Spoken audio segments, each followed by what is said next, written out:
श्राद्ध पक्ष शुरू हो गया है तो कुछ मान्यता है कि गया जी में जाकर के अपने पूर्वजों का तर्पण करते हैं, तो उसका क्या विधान है और किस तरह से हमें इस पूरी प्रक्रिया को निभाना चाहिए? आपने बहुत सुंदर प्रश्न किया है। पितृपक्ष 30 तारीख से शुरू हो रहा है, 14 तक चलेगा। देखिए, गया जी का विशेष महत्व है।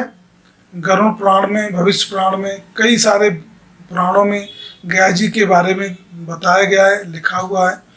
उसमें जिस तरह से आप अपने पितृ की तिथि पर यहाँ आप श्राद्ध तर्पण करते हैं, उसी तरीके से आपको अपने पितरों को साथ लेकर वाहन में उनके लिए एक सीट खाली रखनी पड़ेगी, टिकट कराना पड़ेगा, उनको कहना पड़ेगा कि आप हमारे साथ चलिए।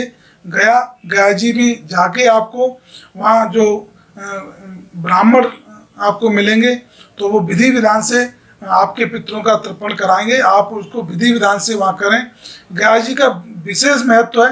वहाँ आप एक बार अगर पितृ तर्पण करते हैं, श्राद्ध तर्पण करते हैं, तो आपके पितरों को मोक्ष प्राप्त होगा और उनकी पितृ शांति आपकी हो जाएगी। क्योंकि अगर हम अपने पितरों को शांत नहीं करते हैं तो हमारे परिवार में बीमारी के रूप में कष्ट, दुर्घटनाएं, व्यापार न चलना, मतलब धन की हानि, विभिन्न प्रकार की परेशानियां हमारे पितरों के द्वारा उत्पन्न की जाती हैं।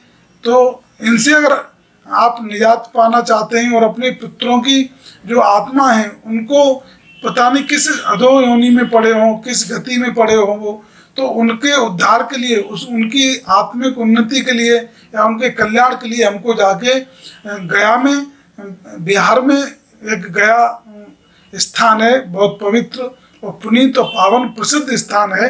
पूरे विश्व में उसका बड़ा महत्व है।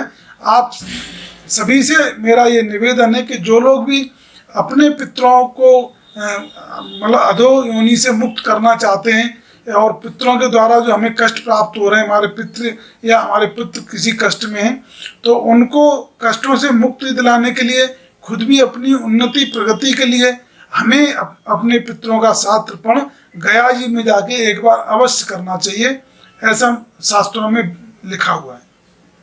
अच्छा, ये अगर गया में हमने पितृ तर्पण कर दिया, उसके बाद श्राद्ध कर सकते हैं या कोई न करे तो क्या परेशानी कोई हो सकता है इससे?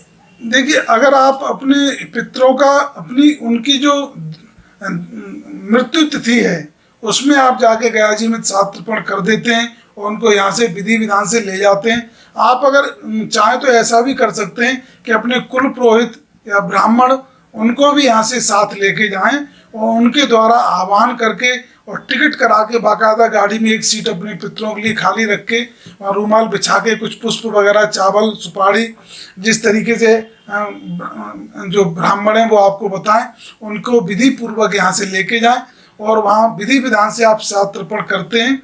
तो उसके बाद आपको श्राद्ध तर्पण करने की, मतलब उन पितृ के लिए जिनके लिए आप श्राद्ध तर्पण करके आ रहे हैं गया में, उनके लिए फिर श्राद्ध तर्पण करने की या यहाँ पे श्राद्ध करने की आवश्यकता नहीं है। अगर कोई फिर भी अगर मनोभाव से कुछ करना चाहे तो कर सकता है।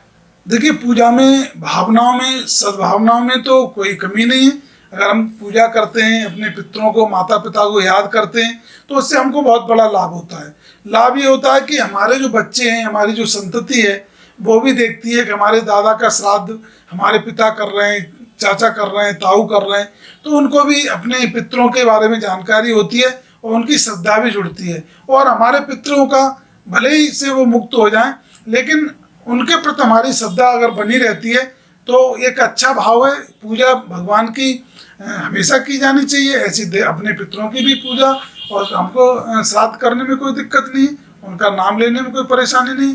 ये तो अच्छी बात है, इसमें कोई परेशानी नहीं।